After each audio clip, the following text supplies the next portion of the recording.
नमस्कार, मी सहयोगिता आणि आपण पाहता चाळीसगाव डांगांची ओळख सुराज्य मराठी. पाहुयात आजची खबर. राजूरमध्ये तरुणाला मारहाणीचा आरोप, आमदारांच्या स्वीय सहाय्यकासह दोघांवर गंभीर आरोप. राजूरमधील कथित मारहाणीने खळबळ, व्हायरल सीसीटीव्ही नंतर मुकुंद लाहमटे यांची दुसरी बाजू. अकोले तालुक्यातील राजूर येथे एका तरुणाला भर बाजारपेठेत कथित मारहाण झाल्याचा सीसीटीव्ही व्हिडिओ सोशल मीडियावर व्हायरल झाल्यानंतर परिसरात खळबळ उडाली आहे. या प्रकरणात अकोलेचे आमदार डॉक्टर किरण लाहमटे यांचे स्वीय सहाय्यक मुकुंद लाहमटे तसेच उपसरपंच बोटे यांच्यावर संबंधित तरुणाला मारहाण केल्याचा आरोप करण्यात येतो आहे. तक्रारीनंतर संबंधित तरुणाला बेदम मारहाण करण्यात आलेली आहे. या प्रकरणी गुन्हा दाखल केल्यास जीवे मारण्याची धमकी दिल्याचा आरोप करण्यात आलेला आहे. या घटनेचा कथित सीसीटीव्ही व्हिडिओ सोशल मीडियावर मोठ्या प्रमाणात व्हायरल होतोय.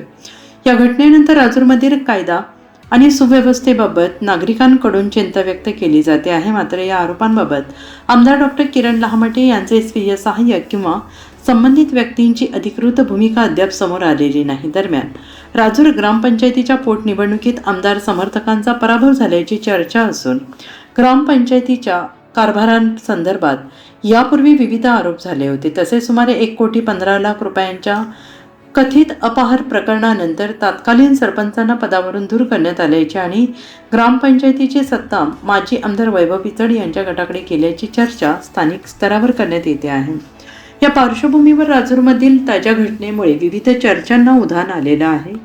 या प्रकरणाची राजूर पोलिसात कुठेही नोंद नसल्याने नेमकी सत्य कुठे दडले आहे याबाबत खुलासा होऊ शकला नाही. मात्र आमदार डॉक्टर किरण लाहमटे यांचे स्वीय सहाय्यक मुकुंद लाहमटे यांना याबाबत अधिक माहिती विचारली असता त्यांनी हे सर्व आरोप चुकीचे असून या प्रकरणाची दुसरी बाजू मांडताना सुराज्य मराठीला माहिती दिली.